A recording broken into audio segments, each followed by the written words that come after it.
ராணிப்பேட்டை மாவட்டம் சித்தேரியில் ரயில் தண்டவாளம் உடைந்ததால் ரயில்கள் நிறுத்தப்பட்டிருக்கின்றன. விவரங்களை செய்தியாளர் சித்தேஷ் வழங்க கேட்கலாம். சித்தேஷ், வணக்கம். கள விவரங்களை பதிவு பண்ணலாம். வணக்கம். ராணிப்பேட்டை மாவட்டம் அரக்கோணம் அடுத்த சித்தேரி ரயில் நிலையத்தில் தண்டவாளத்தில் உடைப்பு ஏற்பட்டுள்ளதால் அந்த வழியாக செல்ல வேண்டிய அனைத்து ரயில்களும் ஆங்காங்கே பாதி வழியில் நிறுத்தி வைக்கப்பட்டுள்ளன. அரக்கோணத்திலிருந்து காட்பாடி நோக்கி சரக்கு ரயில் ஒன்று சென்று கொண்டிருந்தது. இந்த ரயில் சரியாக சித்தேரி ரயில் நிலையத்தை கடந்த போது தண்டவாளத்தில் வித்தியாசமான ஒலி வருவதை சரக்கு ரயிலின் ஓட்டுநர் சுதாரித்துள்ளார். இதனைத் தொடர்ந்து இது குறித்து அரக்கோணம் ரயில் நிலையத்திற்கு அவர் தொலைபேசி மூலமாக தகவல் தெரிவித்துள்ளார். இதனைத் தொடர்ந்து அங்கு விரைந்து வந்த ரயில்வே துறை அதிகாரிகள் தண்டவாளத்தை ஆய்வு செய்த போது தண்டவாளத்தில் உடைப்பு ஏற்பட்டிருப்பது தெரிய வந்தது.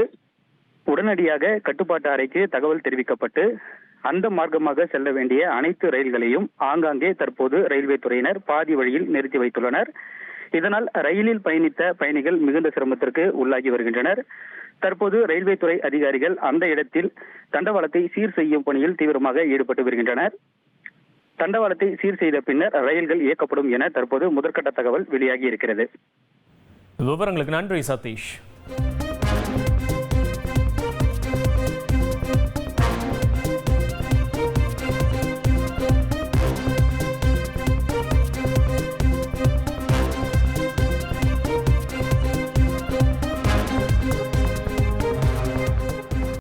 ஃப்ரெண்ட் ஆக்கிக்கோங்க. 2.5 கோடிக்கும் அதிகமான தந்தி டிவியின் சப்ஸ்கிரைபர்ஸ் அண்ட் ஃபாலோவர்ஸ் குடும்பத்துல நீங்களும் இணையுங்க.